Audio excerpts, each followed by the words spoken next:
Characters, duplicitous characters like that in the royal family? Let me think. Do we have something to do with a Markle? You know? Yes, peas of the same pod. And I think they have exploited similar talents to arrive where they have arriven at. And there's no such word as arriven except where they're concerned, because they're so pretentious.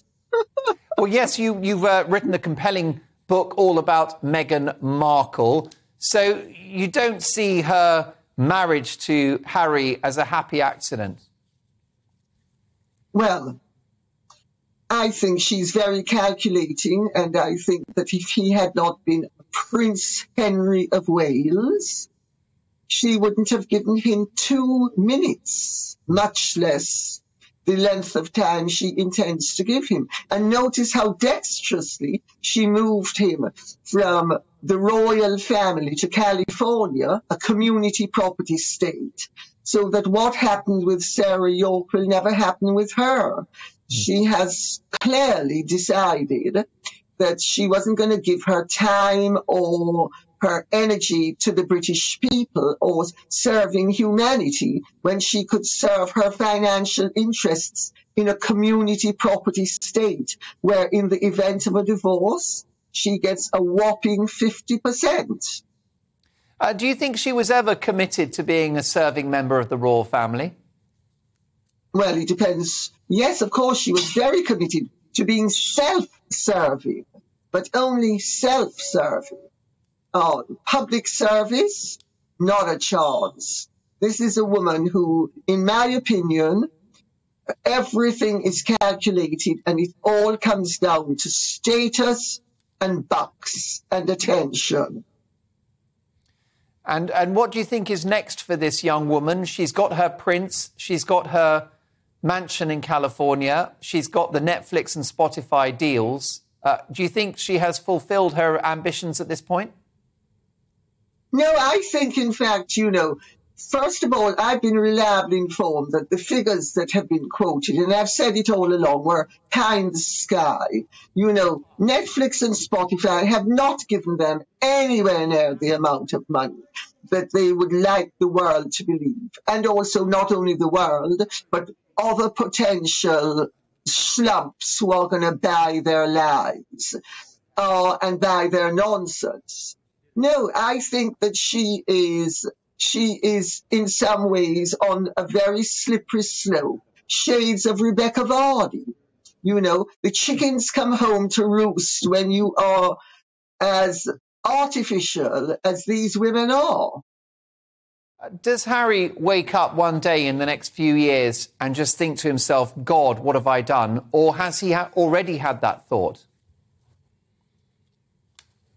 Well, I have personal experience of relationships like Harry and Meghan's because my parents had a similar relationship. And even after the man realizes what the woman is, if he is too hooked on her, there's no escape because it's a form of addiction. So it really depends. If she gets something better, he will be toast. If she never finds anything better, she will reel him in as and when she needs to.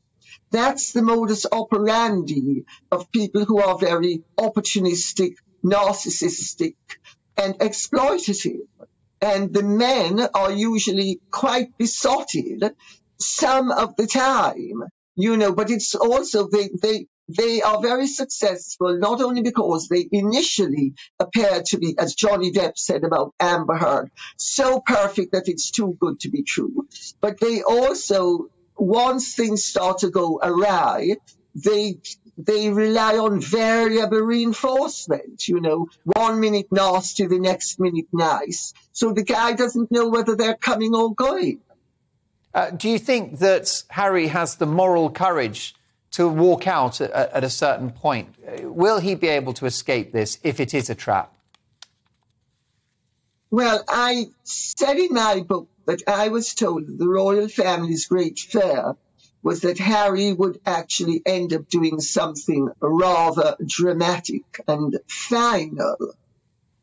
And so I think of the people who know him very well, there was the fear that his passions would prevail over the limited amount of sense that he has.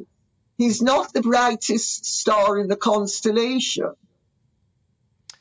Yes, we'll return to the royals shortly, but let's talk about you, Lady C. Born in Jamaica, one of 4 children, and your father was a department store owner. Tell me about your childhood. Well, I was very lucky because I was born into a family that was a household name in Jamaica. My father's family were Jamaica's leading racing family for 40 years. And between the chains of stores that they owned and the racehorses, because Jamaicans were racing mad, everybody knew of our family. So in some ways it was very privileged, but in other ways it was really rather bleak, because my parents could be a little bit tricky, let's put it that way. And I did not have an ideal childhood. Or in fairness to my parents also, I was born with a birth defect at a time where the advice they were given was catastrophic. And once the die was cast, so to speak, my father refused because he didn't want scandal or sensation attaching to his name. He really preferred that he used to say my recommendation to you is that you solve the problem by taking a dose of rat poison. So it was a very mixed bag. On the one hand, there were wonderful things about my childhood and the circumstances of my birth. You know, Jamaica, when I was growing up, was a magical place for families like ours. Well, Lady C, you're a very accomplished and very beautiful woman. Essentially, you had an unusual defect which related to your reproductive system, and the decision was made to effectively raise you as a boy, which, that was the catastrophic move, right? Yes, but in fairness to my parents, when I was born in 1949, that was the perceived wisdom by the medical profession. Within 4 or 5 years, they'd actually changed their opinion, because a very famous movie star, who I will not name, but I suspect you know who I'm speaking about, she also had a related condition, and she was brought up as a girl. And I had a boyfriend, ironically enough, whose sister had the identical condition to mine. And she was born in 1955, and she was raised as a girl. So it was just bad luck that I was born those few years before the medical profession. Because remember, when I was born, there weren't things like chromosome tests or any of the sophisticated tests that there are now. It was all guesswork, really. And the medical profession didn't know, in fairness to them, what they were dealing with. Well, yes, and you had corrective surgery in 1970. I don't want to dwell on this, but you were made a full recovery, as it were. Has it marked you in any way? Has it been a hindrance in your later life? Well, I suppose the honest answer is yes and no. Yes, because the newspapers were always trying to push a rather unsavory and false agenda for their own reasons. And even though they knew the truth all along, over a period of 20 years, they kept on deliberately lying. And I had to be suing them left, right and centre, which was extremely unpleasant and extremely stressful. I think it also meant that, I would walk into a room and people would have read all sorts of things about me, and there was endless speculation. And which was completely uncalled for and really shouldn't have happened, but it did. And, one just sort of gets on with life and, plows ahead and doesn't bother about what happened. Well, no, that's right. Not helped by your ex-husband who spread malicious lies about you. Look, you are a hero to me, an amazing royal author. The clock's against us, Lady C, but when did you become interested in the royal family? Well, I was never really that interested in them. I mean, I knew members of the royal family from childhood because that's just the world we mixed in.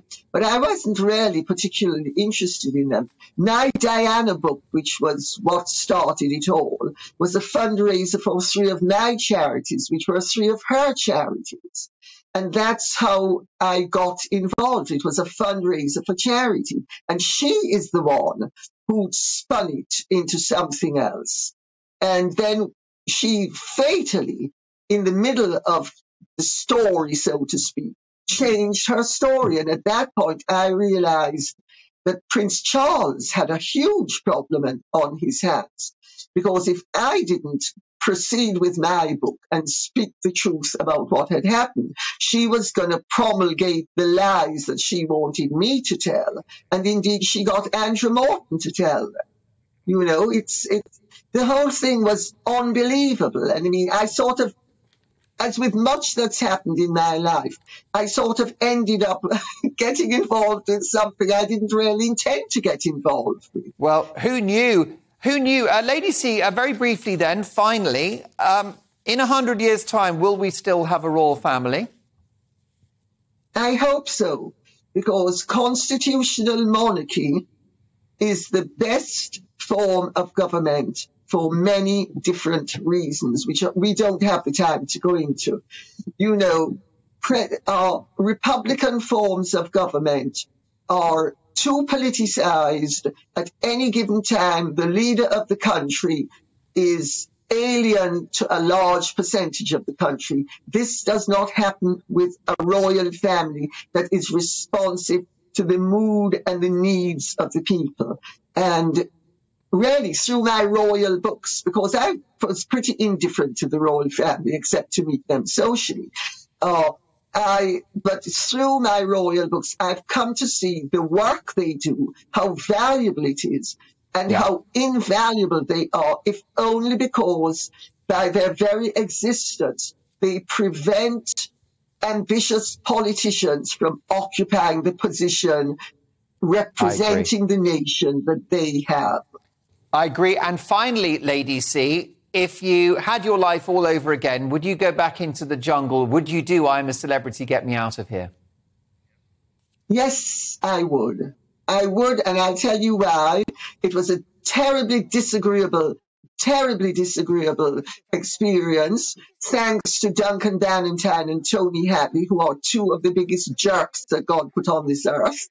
But putting that aside, I think it was very positive because until then, the public had no access to me as an individual, and they simply got their information about me from newspapers. Once the public got my measure, I was liberated from all of the misrepresentations that I had been subjected to for, by then, it must have been 30 years.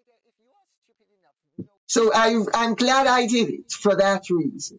It was an unexpected bonus. Lady C, what a privilege and a thrill to have you on the programme. Might we tempt you onto our panel on a future show? I'd love that. I've got no doubt your opinions across all of the big issues within current affairs will be worth hearing. My sincere thanks to Lady Colin Campbell.